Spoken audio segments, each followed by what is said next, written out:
maka mereka terbangkan burung.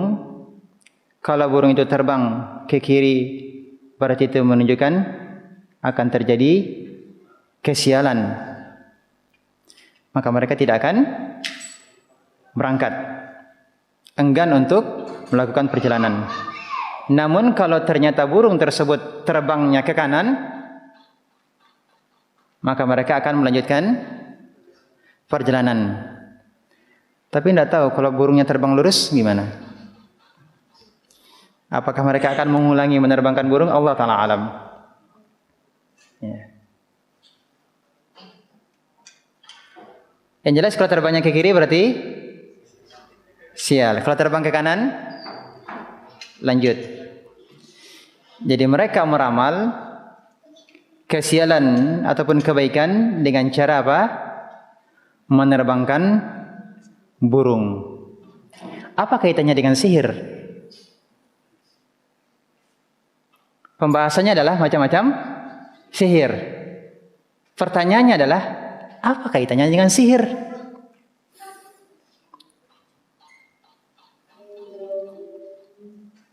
Siapa yang bisa jawab?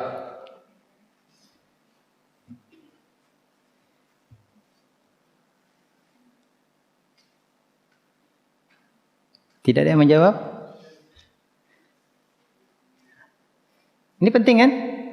Apa hubungannya dengan sihir? Kita kan mau belajar macam-macam sihir. Apa hubungannya dengan al-iyafah? Kenapa? Meramal bagian dari sihir. Bisa diperjelas?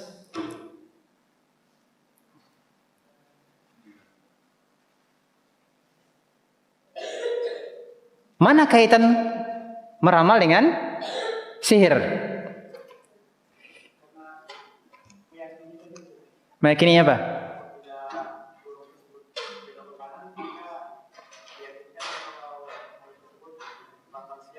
Berarti itu sihir. Siapa yang menyihir? Burung menyihir gitu. Hah? Mengetahui yang gaib.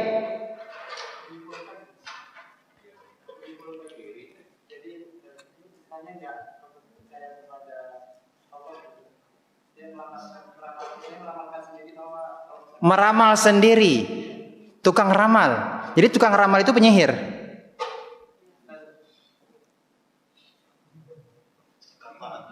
Ya, gimana? Apa? Perkataan tukang ramal itu sihir, menyihir pikiran. Nah, sudah mulai mengarah ini.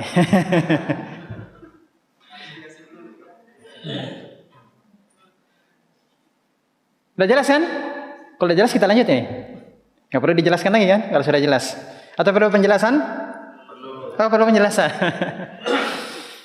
Baik, Masya Allah. Apa ya hubungannya?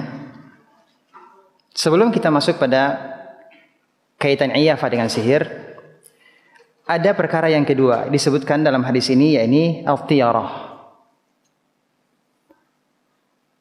At-tiyarah juga meramal kesialan ataupun kebaikan. Dengan apa yang dia lihat ataupun apa yang dia dengar.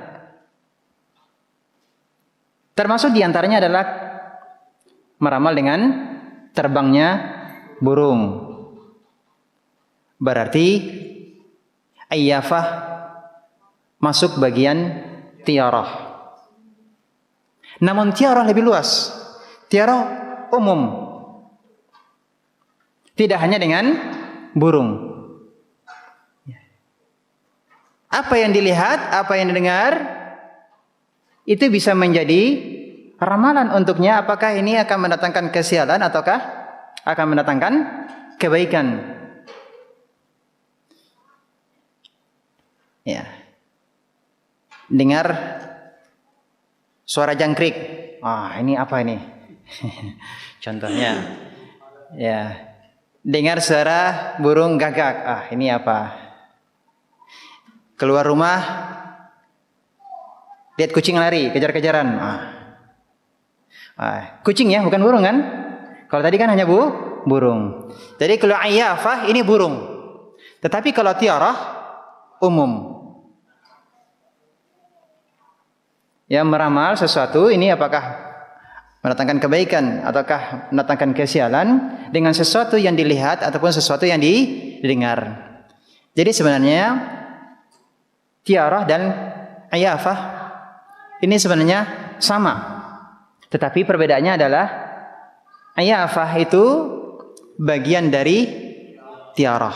Ayafah bagian dari tiarah. Tiarah itu adalah lebih luas, lebih umum dibandingkan ayafah. Bisa dipahami? Termasuk ada hari sial. Hari sial, hari apa, Pak? Hah? Hari apa? Akhir bulan. Akhir bulan. Ini sepakat ya? Akhir bulan. Ya kalau pegawai sepakat ya. Akhir bulan. Kalau pedagang tergantung. Hampir sama, Pak ya. Ya karena pembelinya pegawai ya. Ini tidak masuk bagian ya. Ini tidak masuk bagian. Contoh bulan Syawal. Kalau nikah, sebagian orang menganggap ini adalah kesialan, tidak boleh nikah di bulan Syawal. Oleh karenanya Aisyah radhiyallahu anha melanggar aturan itu. Untuk membantah bahwa bulan Syawal itu bukan bulan kesialan. Ada angka sial. Angka berapa? Maka ada hotel yang tidak punya kamar nomor. Ya. Ada bangunan yang tidak ada tingkat 13. Tingkat 3. 13 ya. Angka 13 kan? Ya, angka 13. 12 langsung loncat 14. Mana yang nomor 13-nya? Wah, ini berarti hotel ini sudah kena sihir. Kenapa? Ini sebabnya halus. Kenapa?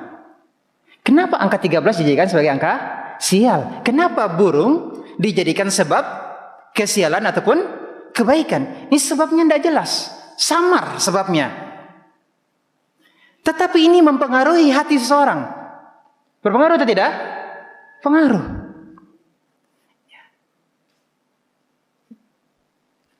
Ya. Lihat kucing sakit. Wah, keluar rumah nih pagi-pagi, lihat kucing sakit.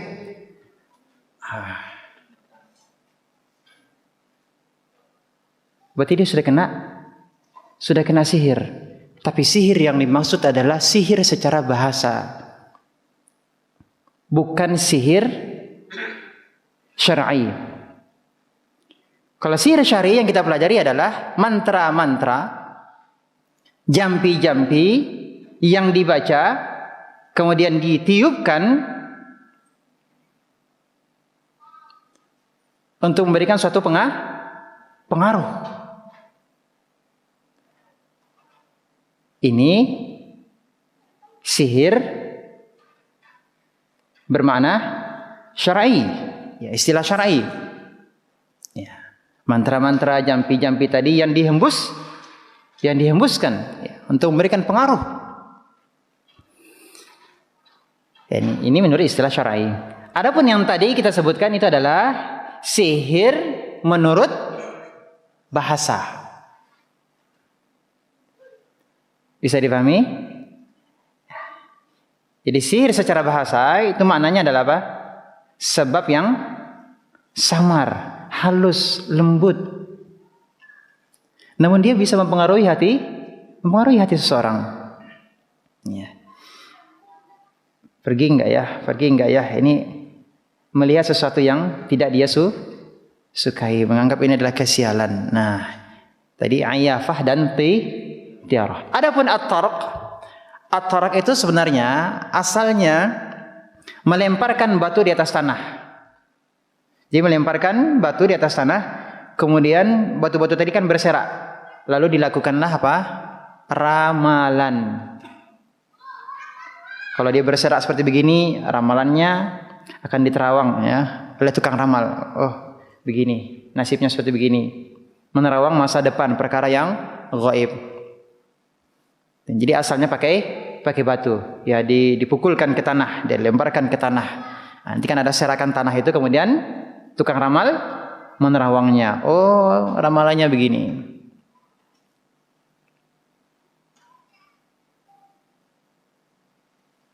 Kaitannya dengan sihir, orang yang mendapatkan ramalan dari tukang ramal tadi, dia akan mempengaruhi hatinya kan? Ya, akan mempengaruhi. Padahal apa kaitannya coba? Apa kaitannya batu-batu tadi, serakan batu tadi dengan sesuatu yang gaib? Apa kaitannya? Ini sebab yang samar. Ya kan? Tapi berpengaruh atau tidak? Berpengaruh terhadap seseorang. Bagi yang mempercayai ramalan, iya atau tidak? Maka dia tersihir. Sihir secara bahasa, bukan sihir bermakna syar'i. Bisa dipahami? Nah.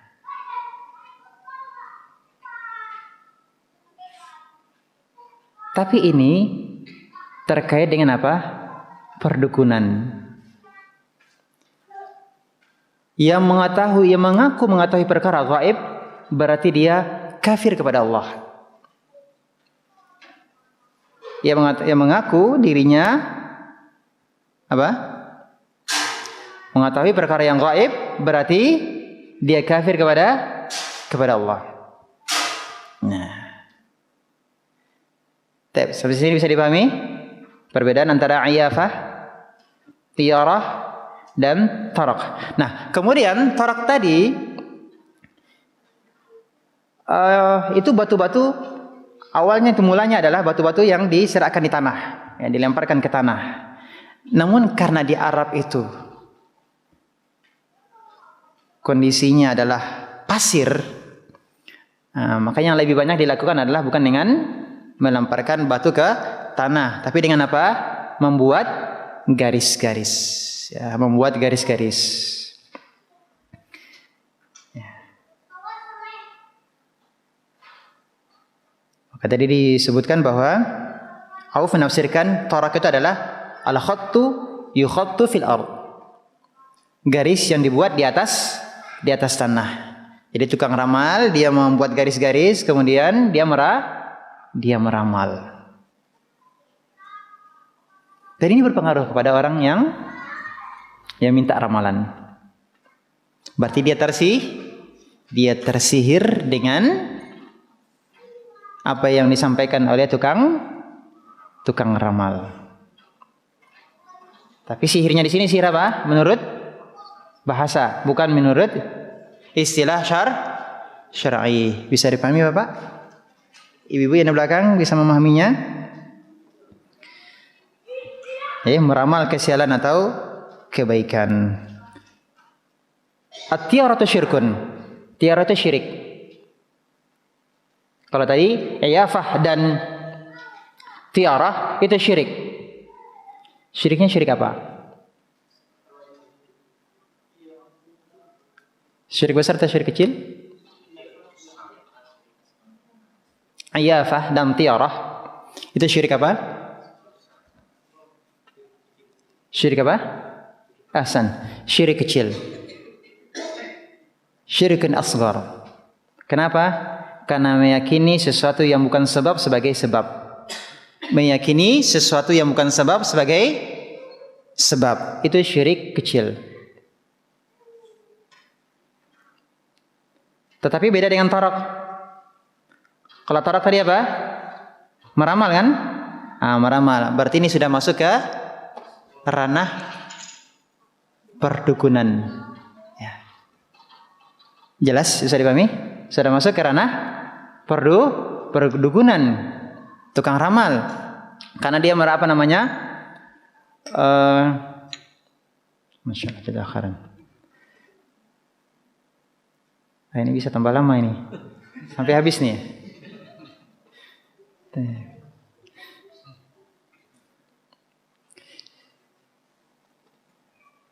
Ya. Kalau apa tadi? Tarak tadi sudah apa? Ya. Meramal sesuatu dengan garis, mengetahui perkara, menyingkap, menerawang perkara gaib, masa depan atau sesuatu yang gaib. Berarti masing-masing hukumnya beda? Beda? Kalau yang istilah syar'i, penyihirnya hukumnya apa? Murtad. Jelas? Ya, murtad. Penyihir hukumnya murtad. Ini istilah syar'i. Ini yang kita bahas pada sebelumnya. Sekarang ada iyafah dan tiarah. Hukumnya apa? Syirik kecil. Adapun at-taraq, meramal, membuat garis-garis tadi, apa hukumnya? Berarti dia mengetahui perkara yang gaib. Bedanya apa tadi kalau burung yang terbang?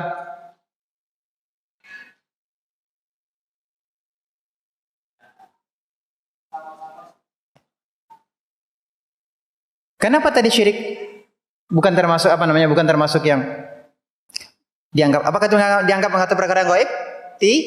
Itu tidak. Hanya menjadikan itu sebagai sebab. Padahal itu bukan sebab. Ya, bisa dipahami? Baik. Ini dalil yang pertama.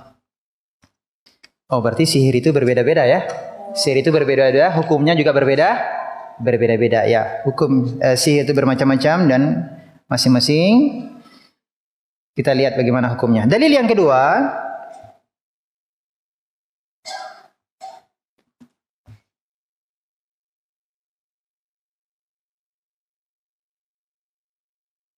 sebelum kita lanjutkan ini, coba diperhatikan lagi yang tafsiran dari Auf. Iyafah meramal nasib dengan menerbangkan burung. Ya, kalau tarak adalah meramal nasib dengan membuat garis di atas tanah. Jadi Auf menafsirkan hal tersebut ya karena memang kondisi Arab bagaimana? Pasir. Jadi itu yang lebih banyak dilakukan menggunakan tanah. Ya. Jadi meramal itu tidak hanya membuat garis-garis juga, tapi dengan apa tadi? Melempar batu, kemudian batunya tadi berserak itu diterawang. Nah, itu juga bagian dari ramalan. Nah, kita lanjut untuk dalil yang kedua. Dalil yang kedua, Ibnu Abbas radhiyallahu anhu menuturkan Rasulullah SAW bersabda, "Man iqtabasa syu'batan minan nujum faqad iqtabasa syu'batan minas sihr. Zada ma zada."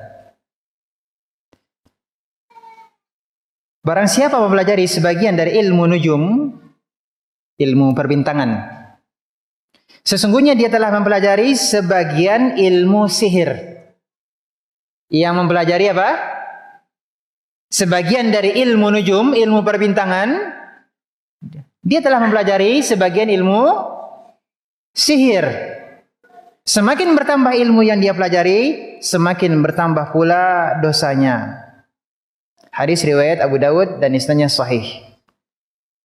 Ini saya baca berdasarkan apa yang ada di kitab ya. Ya, ini dalil yang kedua. Ilmu perbintangan itu ada dua macam. Ada yang diistilahkan dengan tanjimut ta'thir. Dan yang kedua, tanjimut tasyir. Atau juga dikatakan ilmu ta'thir.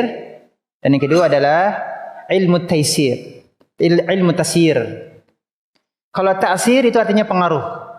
Ta'thir itu artinya pengaruh. Tapi kalau tasyir itu adalah artinya terkait dengan penunjuk jalan, penunjuk arah.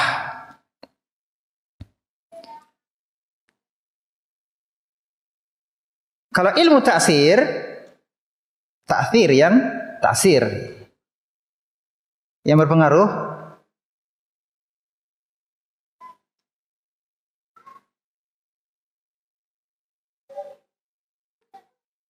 Itu bentuknya,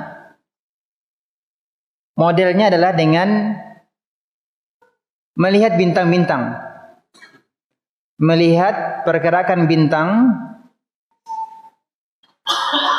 kemudian dijadikan sebagai ramalan untuk mengetahui sesuatu yang gaib, perkara yang akan datang. Jadi meramal dengan bintang, meramal dengan bintang.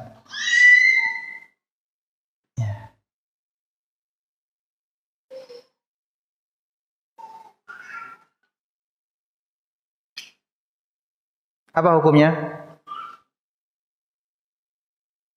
Apa hukumnya? Syirik akbar. Ini syirik akbar. Atau meyakini bahwa bintang-bintang tersebut punya kuasa terhadap kejadian-kejadian di bumi, terhadap peristiwa-peristiwa yang terjadi di bumi. Artinya bahwa bintang-bintang bisa mendatangkan manfaat, bisa menolak mudarat. Ya, bintang-bintang tersebut bisa mendatangkan manfaat, bisa menolak mudarat. Apa hukumnya? Syirik akbar. Meyakini bahwa bintang punya kuasa terhadap alam semesta ini, terhadap kejadian-kejadian peristiwa di alam semesta ini. Berarti itu adalah syiriknya syirik akbar.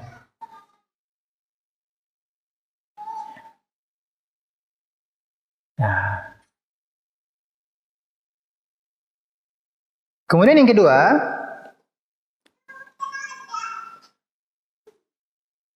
adalah tanjimu at-tasyir atau ilmu at-tasyir sebagai penunjuk arah. Boleh atau tidak? Bintang sebagai penunjuk arah atau penanda musim. Penanda musim. Zaman dahulu kan tidak ada kompas. Orang-orang biasanya pelaut biasanya gitu ya. Pelaut, ya, nelayan untuk menandai ini utara, ini selatan. Melihat apa? Gugusan bintang. Ya, kita dulu waktu SD juga ada pelajaran tentang itu gitu kan. Ini menunjukkan arah utara, ini menunjuk arah selatan. Ini boleh atau tidak? Boleh, ini boleh. Jadi fungsi bintang tersebut adalah sebagai penunjuk arah. Akan secara khusus nanti kita akan mempelajari hikmah dari penciptaan bintang. Apa fungsi bintang? 1.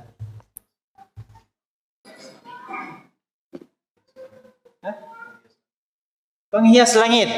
Apa dalilnya?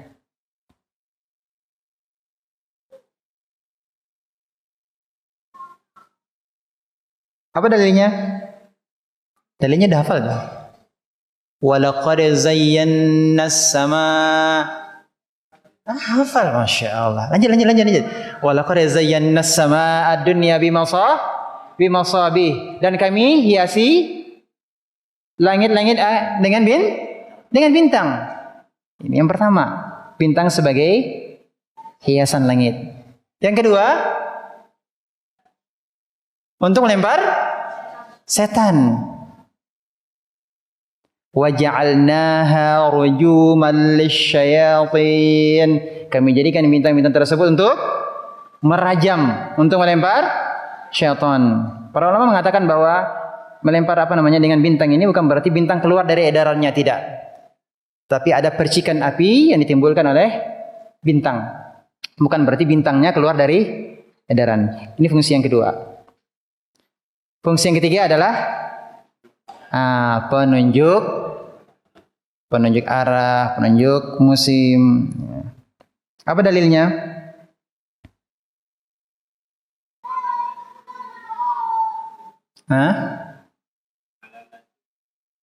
Wa alamat, tanda-tanda.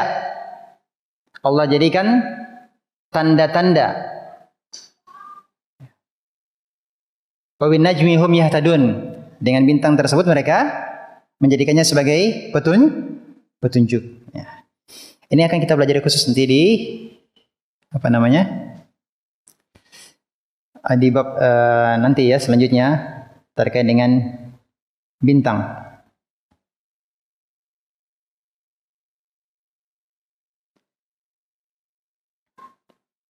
Jadi apa kaitannya? Mempelajari ilmu perbintangan ini dengan sihir?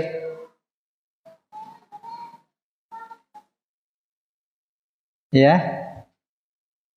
Karena meramal tadi, ya. Ada sebab yang sebab yang samar yang mempengaruhi hati seseorang. Dengan melihat apa? Melihat bintang-bintang tersebut sebagai ramalan. Jadi orang bisa tersihir dengan ramalan yang menggunakan media apa? Bintang. Itu juga sihir. Tapi sihirnya sihir apa maksudnya di sini? Sihir secara bahasa. 6. Sudah? Dalil yang keberapa berikutnya? Dalil yang ketiga.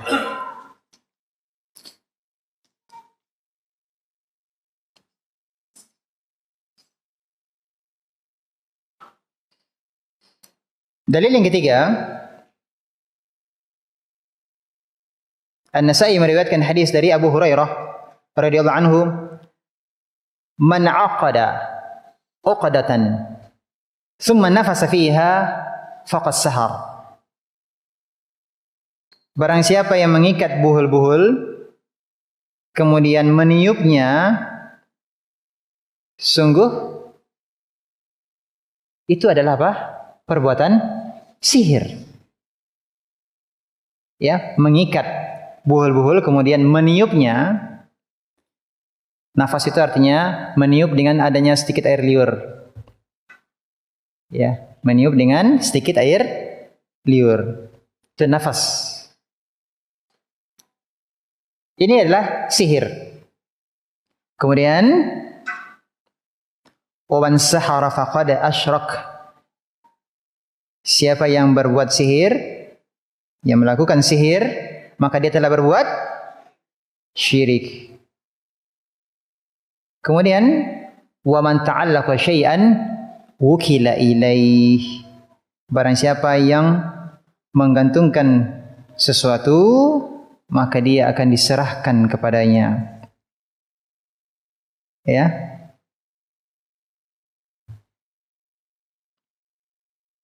Barang siapa yang menggantungkan dirinya pada suatu benda, yakni jimat, maka dirinya dijadikan Allah bersandar kepada benda itu. Hadis riwayat An-Nasa'i. Jadi siapa yang membuat buhul-buhul, ikatan-ikatan, kemudian membaca mantra-mantra, kemudian dia meniupkan nafas, ya, dengan sedikit air liur, itu adalah namanya sihir. Tapi ini sihir apa? Sihir menurut bahasa ataukah sihir menurut istilah syar'i? Ini sihir menurut istilah syar'i. Orang yang melakukan ini hukumnya apa?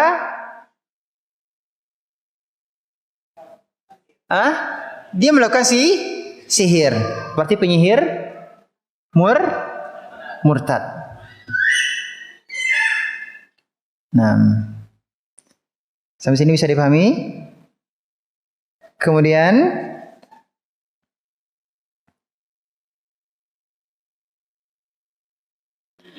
di bagian akhir, wa man ta'allaqa syai'an wukila ilaih. Barang siapa yang mengandungkan diri kepada suatu benda, maka dirinya dijadikan Allah bersandar kepada benda itu. Orang-orang yang bertauhid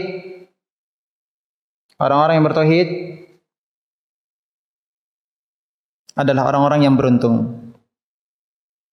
Orang-orang yang paling bahagia.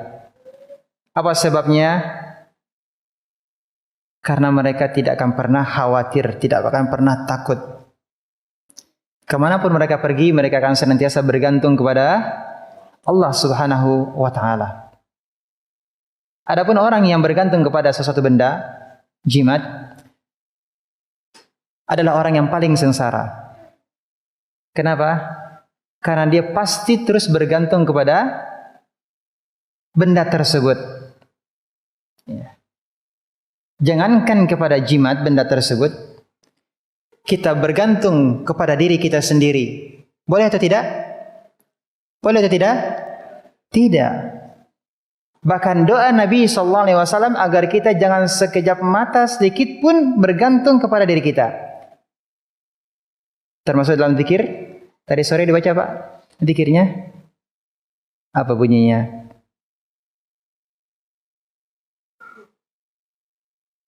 Kita minta kepada Allah jangan kita bergantung kepada diri kita walaupun sekejap mata. Ya, siapa yang tahu zikirnya apa? Hah? Iya, apa? Awalnya apa?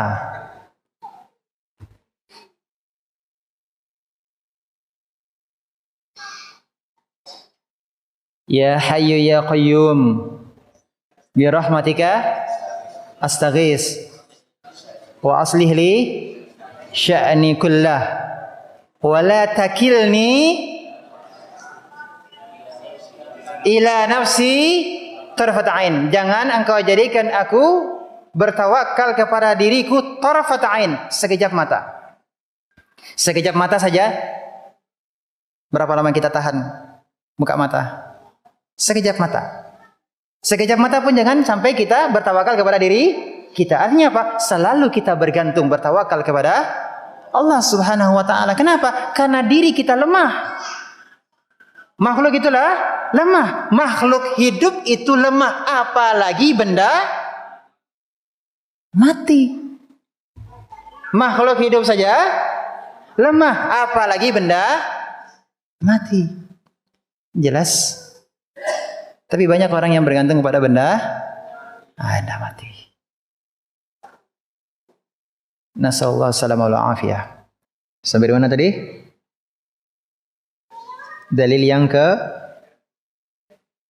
ketiga menunjukkan sihir tersebut. Sihir yang mana? Sihir yang mana? Sihir menurut istilah syar'i. Pelakunya apa? Murtad, keluar dari Islam. Ya, dihukumi kafir.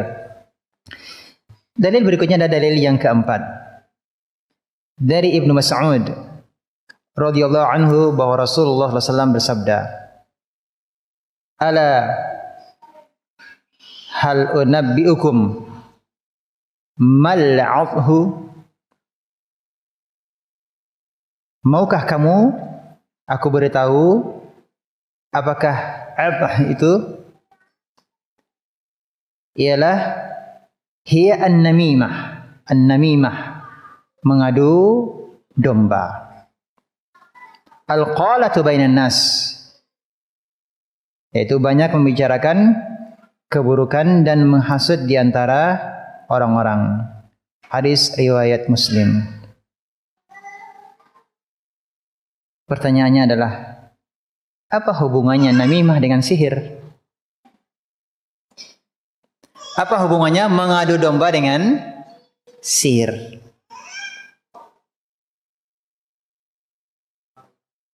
Hah? Mempengaruhi hati.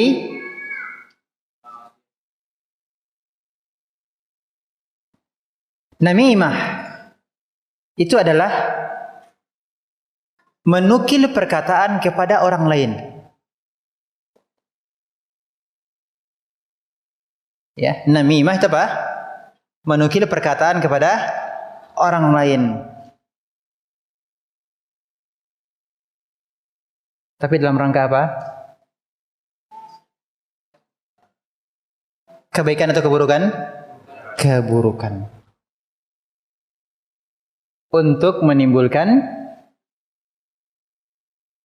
perpisahan, permusuhan, kebencian. Apa kaitannya dengan sihir?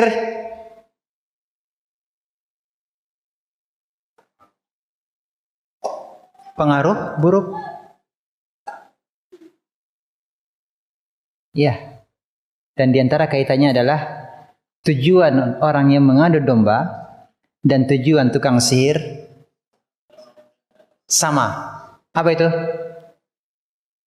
Memisahkan dua orang yang saling mencintai. Makanya disamakan namimah dengan sihir. Setidaknya namimah juga dikatakan sebagai sihir. Sebabnya yang pertama, karena permulaannya namimah itu diam-diam, sembunyi-sembunyi, rahasia. Ya kan? Orang mengadu domba bagaimana? Apakah terang-terangan? Orang yang ingin mengadu domba apakah terang-terangan? Tidak, diam-diam kan? Diam-diam. Sihir? Sihir juga diam-diam. Ada orang yang nyihir.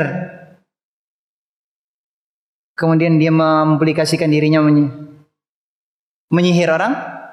Tidak ada kan? Tidak ada. Jadi tukang adu domba dan tukang sihir, permulaannya mereka melakukannya dengan apa? Dengan diam-diam. Ya.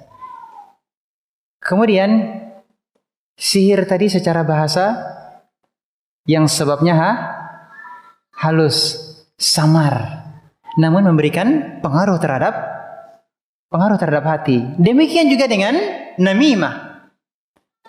Orang yang mengadu domba menukil perkataan orang lain, ya, dari A kepada si D, kemudian D terpengaruh dengan apa yang disampaikan oleh tukang adu domba ini. Ini juga adalah kesamaan apa sih? Sihir secara bahasa. Dan yang ketiga, kesudahannya, tujuan dari namimah adalah apa tadi? Memisahkan dua orang yang saling mencintai. Dua orang yang sangat dekat ini bisa berpisah. Yang paling dekat apa? Yang paling kuat hubungannya apa? Suami istri. Itu bisa dipisahkan oleh sihir. Demikian juga dengan apa? Adu domba. Nah, sihir. Fa ta'allamuna minhuma ma yufarriquna bihi bainal mar'i wa zawjih.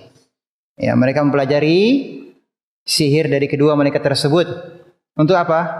Untuk memisahkan antara suami dan istri. Adu domba juga sama demikian. Dua kawan sejati, ya, dua kawan yang sangat dekat, ini bisa bermusuhan disebabkan karena ada yang mengadu domba.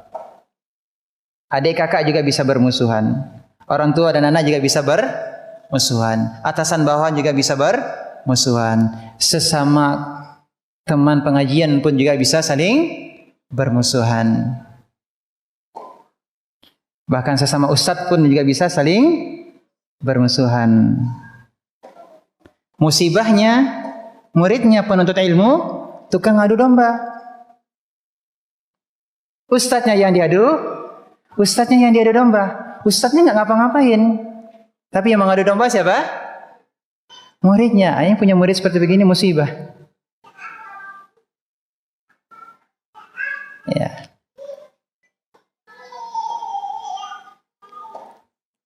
Ya, bisa dipahami nih kesamaan antara adu domba dengan sihir. Jadi adu domba ini bukan perkara yang kecil, perkara yang besar, ya. Bahkan Yahya bin Abi Katsir mengatakan, yufsidun nammamu fi sa'atin ma la yufsidu sahiru fi syahr.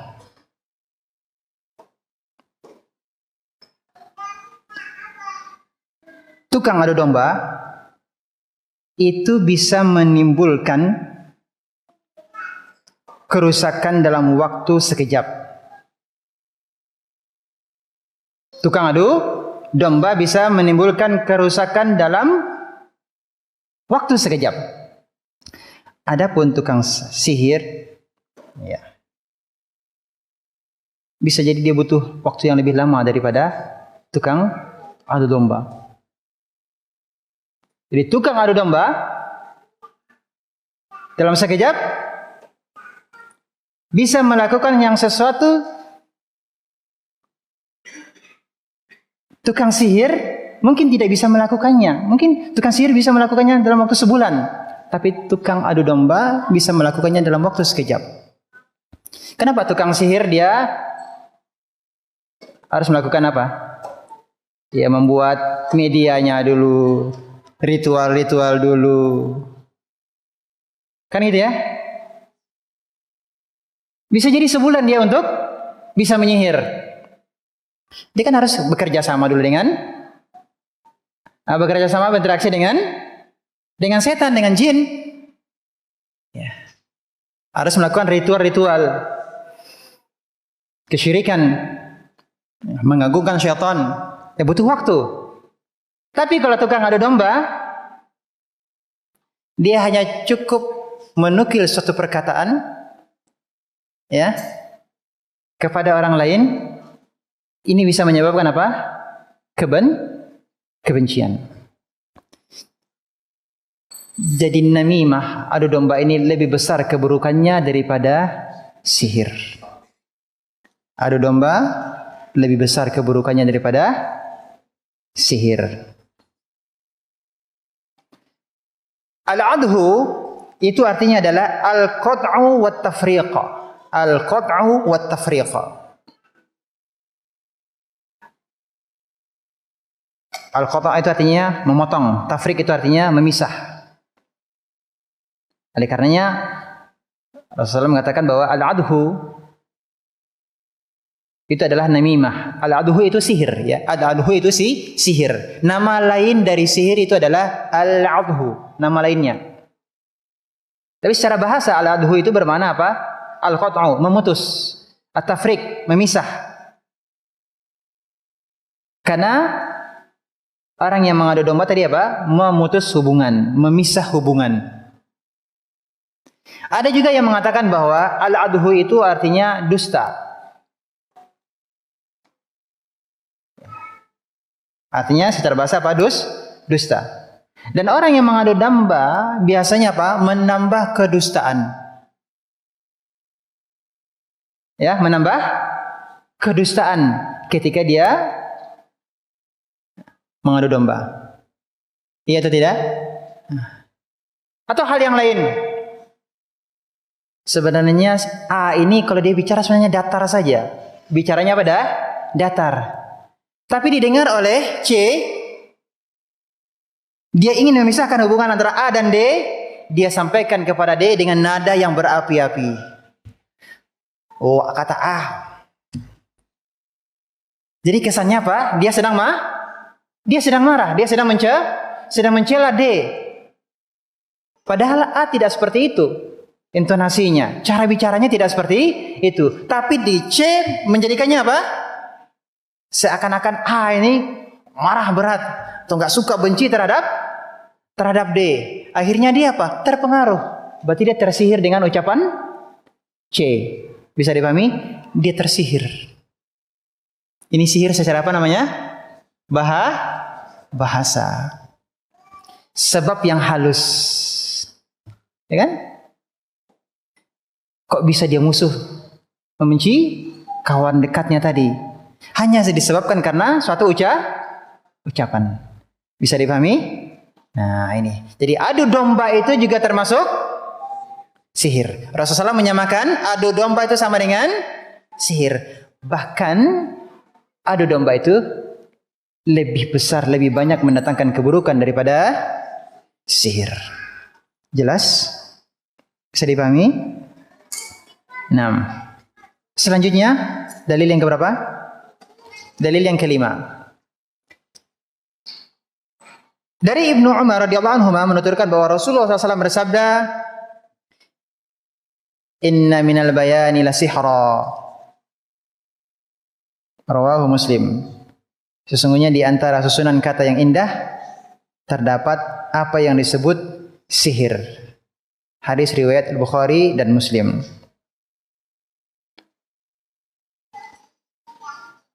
Sesungguhnya di antara susunan kata yang indah, al-bayan. Apa yang dimaksud dengan al-bayan? Al-bayan itu adalah retorika yang indah. Kalimat yang fasih yang bisa mempengaruhi seseorang, bisa mempengaruhi pikiran seseorang. Itu namanya al-bayan.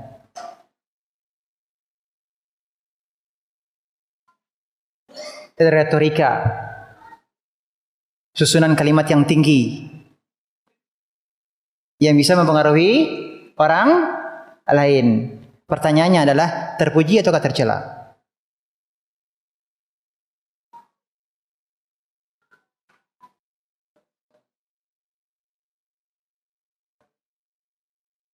Kalau konteksnya dalam hal yang baik, maka terpuji. Contohnya, khutbah, retorikanya, kalimatnya bagus, dia bisa menjelaskan dengan baik, ya, dengan bahasa yang mudah, ya, akhirnya orang bisa memahaminya dan terbawa. Berarti kan terpengaruh kan? Terpengaruh, tersihir ya, tersihir oleh kalimat-kalimat yang indah, yang baik. Ya, bagus penjelasannya, susunan kalimatnya mudah dipahami sehingga bisa mempengaruhi seseorang. Berarti secara bahasa dia telah tersihir dengan retorika yang indah. Iya atau tidak? Makanya Rasulullah SAW katakan, "Inna minal bayani la sihra."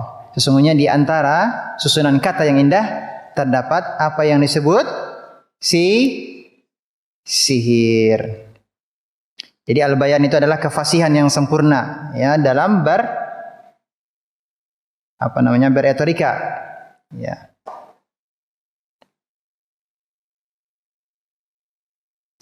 Dan ini terbagi dua, ada yang terpuji, ada yang tercela. Tadi terpuji sudah dijawab.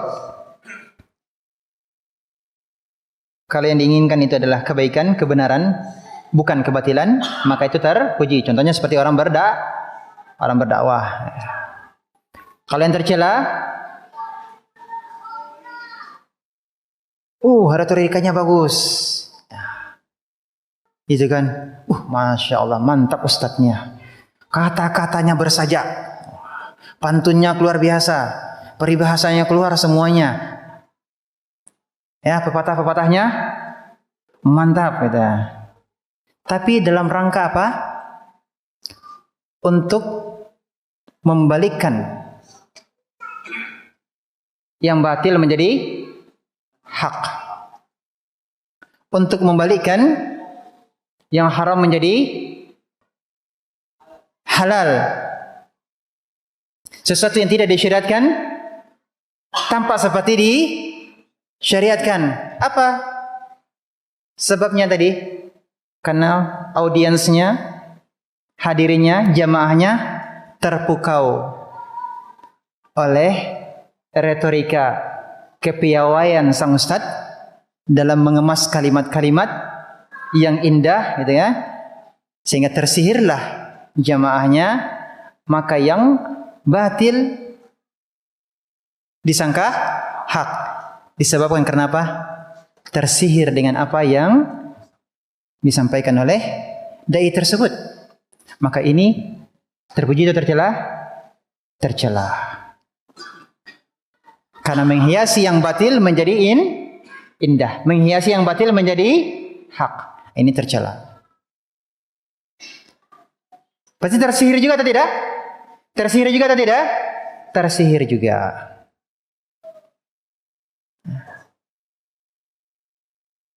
Jelas? Ini juga termasuk apa? sihir. Jadi retorika tadi, ya retorika yang indah, susunan kalimat yang bagus tadi, ini juga termasuk sihir. Tapi sihir menurut apa? Istilah bahasa, bukan istilah syar'i. Dengan demikian kesimpulannya bahwa penulis di sini tidak menjelaskan hukum dari masing-masing sihir tersebut secara langsung. Tapi beliau mendatangkan dalil-dalil. Beliau mendatangkan dalil-dalil untuk menjelaskan apa? Berbagai macam bentuk sihir. Dan tadi sudah kita sebutkan hukum dari masing-masing sihir tersebut. Ada yang sihir tersebut pelakunya menjadi kafir. Sihir tersebut pelakunya menjadi musyrik. Ya. Ada yang dengan sihir itu menjadi syirik kecil, ada yang menjadi syirik akbar. Ya. Ada yang sihir itu adalah merupakan dosa besar. Dan ada sihir yang boleh.